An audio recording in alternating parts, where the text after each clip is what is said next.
Hello दोस्तों, आपके अपने मैजिक मूवमेंट चैनल में आपका स्वागत है। दोस्तों, आज हम पेनी स्टॉक सीरीज का पार्ट 7 देखेंगे और पार्ट 7 में हम आदिनाथ एक्जिम रिसोर्सेज को डिटेल में डिस्कस करेंगे। अभी हाल ही में इसके फाइनेंशियल ईयर 2025 के Q1 के रिजल्ट्स आए हैं, हम उनको भी डिटेल में डिस्कस करेंगे और इन रिजल्ट्स का इसके शेयर पर क्या इम्पैक्ट आया है उसको भी हम टेक्निकल चार्ट में देखेंगे। और साथ में दोस्तों इसके टेक्निकल्स का एनालिसिस करके इसके सपोर्ट, रेजिस्टेंस और नेक्स्ट टारगेट पर भी बात करेंगे। तो दोस्तों आप वीडियो को एंड तक जरूर देखिए। वीडियो के एंड में हम वीडियो का कंक्लूजन देते हैं जिससे आपके माइंड में क्लैरिटी आएगी कि अभी आपको इस स्टॉक में क्या करना चाहिए। चलो दोस्तों, करते हैं वीडियो की शुरुआत आदिनाथ लिमिटेड के साथ।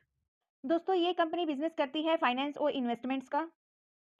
दोस्तों इस कंपनी का मार्केट कैप 10.2 सीआर ओनली। दोस्तों इसका स्टॉक भी 17.2 अंडर वैल्यूड है। जो अभी रिजल्ट्स आया है फाइनेंशियल ईयर 2025 के Q1 का, वो हम डिस्कस करेंगे Q ऑन Q बेसिस पर भी और Y ऑन Y बेसिस पर भी।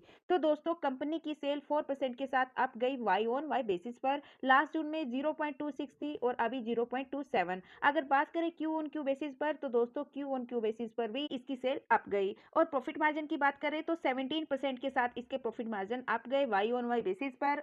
और Q ऑन Q बेसिस पर भी इसके प्रॉफिट मार्जिन अप गए। लास्ट क्वार्टर में 0.19 के थे और अभी 0.21 के। और नेट प्रॉफिट की बात करें तो दोस्तों 14% के साथ Y ऑन Y बेसिस पर इसके नेट प्रॉफिट अप गए और साथ में Q ऑन Q बेसिस पर भी इसके नेट प्रॉफिट अप गए। अर्निंग पर शेयर 16% के साथ अप गया Y ऑन Y बेसिस पर और Q ऑन Q बेसिस पर भी इसका अर्निंग पर शेयर अप गया। तो दोस्तों overall Q on Q basis पर भी और Y ऑन Y बेसिस पर नंबर अच्छे हैं। कंपनी ग्रो कर रही है Q ऑन Q बेसिस पर भी और Y ऑन Y बेसिस पर भी। तो अगर लास्ट 3 क्वार्टर्स को कंपेयर करें तो दोस्तों हम यहाँ पर फाइनेंशियल ईयर 2024 के Q3, Q4 और अभी फाइनेंशियल ईयर 2025 के Q1 को इसकी सेल्स 0.25 थी, 2.5 से 0.26, 0.26 से 0.27। तो दोस्तों Q ऑन Q बेसिस पर कंटिन्यूसली सेल इसकी इंक्रीज है। और अगर बात करें नेट प्रॉफिट की तो 0.13 से 0.15, 0.15 से 0.16 और नेट प्रॉफिट भी कंटिन्यूसली इंक्रीज हो रहे हैं Y ऑन Y बेसिस पर और ओपीएम परसेंटेज भी कंटिन्यूसली अप जा रहे हैं। तो दोस्तों लास्ट 3 क्वार्टर से भी company continuously Q on Q basis पर भी ग्रो कर रही है। और दोस्तों अगर हम इसकी एनुअल ग्रोथ को चेक करें और दोस्तों अब इसकी एनुअल ग्रोथ को चेक करते हैं लास्ट 4 इयर्स की, 2021 से 2024 तक। जो स्काई ब्लू कलर की लाइंस है ये रेवेन्यू की लाइन है, जो ग्रीन कलर्स की लाइन है ये इसके प्रॉफिट की लाइन है। दोस्तों 2021 में इसका रेवेन्यू 0.90 सीआर और अभी 1.03, यानी रेवेन्यू भी Y ऑन Y बेसिस पर कंटिन्यूसली अप जा रहा है। लेकिन नेट प्रॉफिट की बात करें तो 2021 में 0.48 के थे और अभी 0.56 के।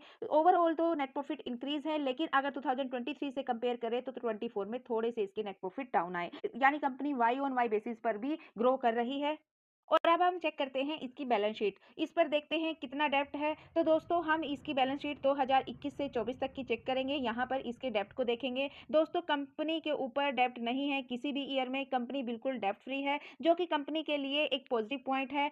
और दोस्तों अब बात करते हैं कंपनी के सीएजीआर की। स्टॉक प्राइस के सीएजीआर ने लास्ट ईयर 44% के रिटर्न्स दिए और बाकी 10 ईयर्स, 5 ईयर, 3 ईयर्स में भी डबल डिजिट की ग्रोथ है।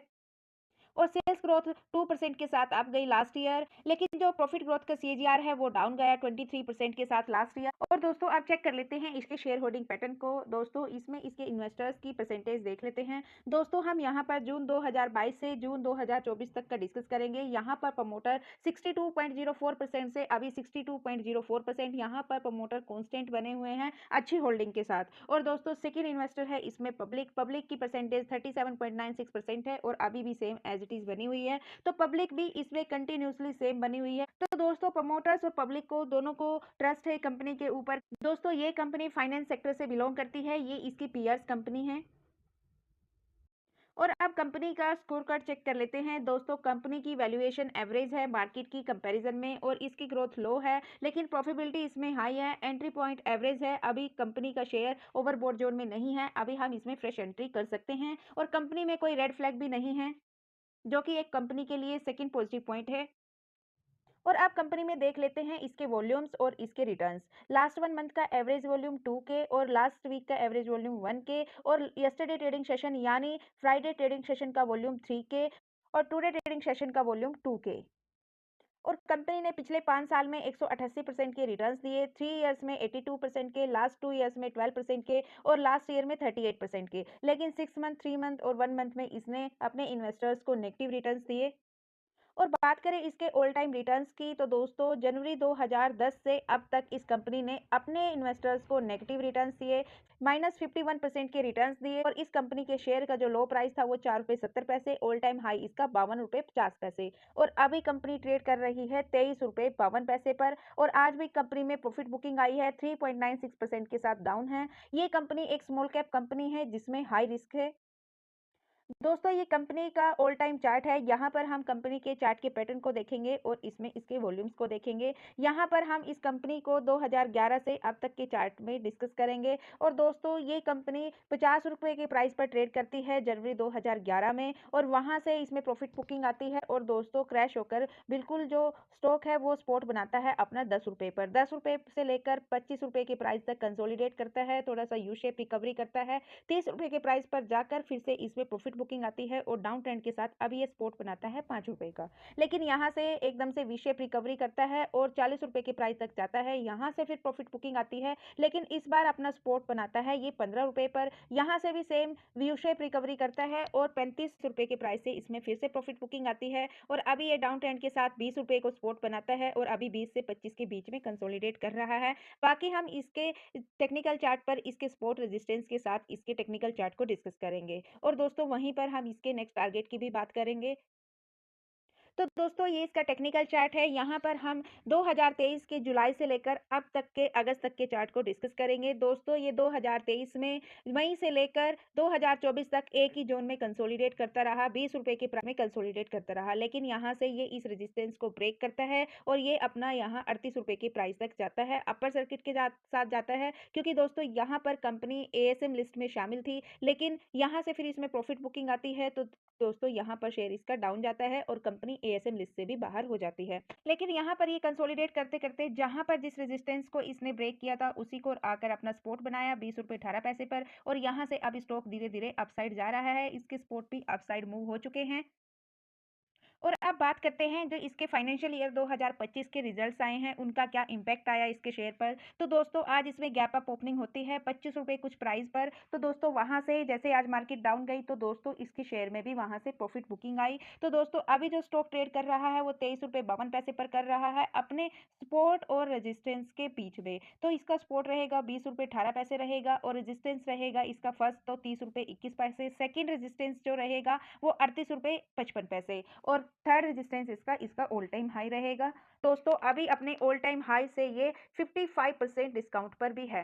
तो दोस्तों इसके चार्ट के पैटर्न को देखते हुए इसके नंबर्स को देखते हुए इसमें जो शॉर्ट टर्म के लिए नेक्स्ट टारगेट रहेगा वो 38 रुपीज़ रहेगा, लॉन्ग टर्म के लिए नेक्स्ट टारगेट रहेगा वो 55 रुपीज़ रहेगा। बाकी हम इसकी बाइंग सेलिंग लेवल को इसके कंक्लूजन में डिस्कस करते हैं। दोस्तों हमने इसके बिजनेस को भी डिस्कस किया है, इसके बेसिक फंडामेंटल्स को डिस्कस किया, इसके टेक्निकल चार्ट को स्टडी किया, इसके शेयर होल्डिंग पैटर्न को चेक किया। कंक्लूजन दोस्तों अगर कोई इस कंपनी में इंटरेस्टेड है, फ्रेश बाइंग करना चाहता है या फिर एड ऑन करना चाहता है तो दोस्तों मेरे ओपिनियन से आप इसमें 20 रुपए से लेकर 25 रुपए के प्राइस में कहीं भी बाइंग कर सकते हो। ऐड ऑन करना चाहते हो तो दोस्तों वो भी कर सकते हो। और दोस्तों यदि किसी के पास इस कंपनी का स्टेक है और प्रॉफिटेबल है, प्रॉफिट बुकिंग करना चाहता है तो दोस्तों उसको अभी वेट एंड वॉच करना चाहिए इसके 30 रुपीज़ के रेजिस्टेंस के ब्रेक होने का। और चाहो तो दोस्तों आप इसको अभी लॉन्ग टर्म के लिए भी होल्ड रख सकते हो। और दोस्तों बाकी आप अपने रिस्क और रिटर्न के अनुसार इसमें कहीं भी प्रॉफिट बुकिंग कर सकते हो। और दोस्तों यदि किसी के पास इस कंपनी का स्टेक है और वो लॉस में है तो दोस्तों उसको अभी एड ऑन करना चाहिए मेरे ओपिनियन से। अभी उसको पैनिक नहीं करना चाहिए इससे एग्जिट होने का, अभी उसको होल्ड करना चाहिए। लेकिन दोस्तों ये वीडियो एजुकेशनल पर्पज से है, मेरी तरफ से किसी भी स्टॉक के लिए कोई रिकमेंडेशन नहीं है।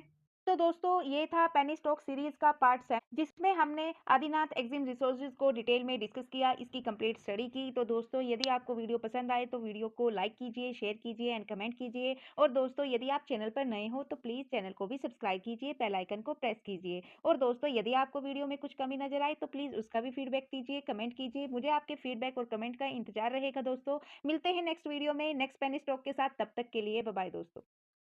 हेलो दोस्तों, लाइक कर दो प्लीज।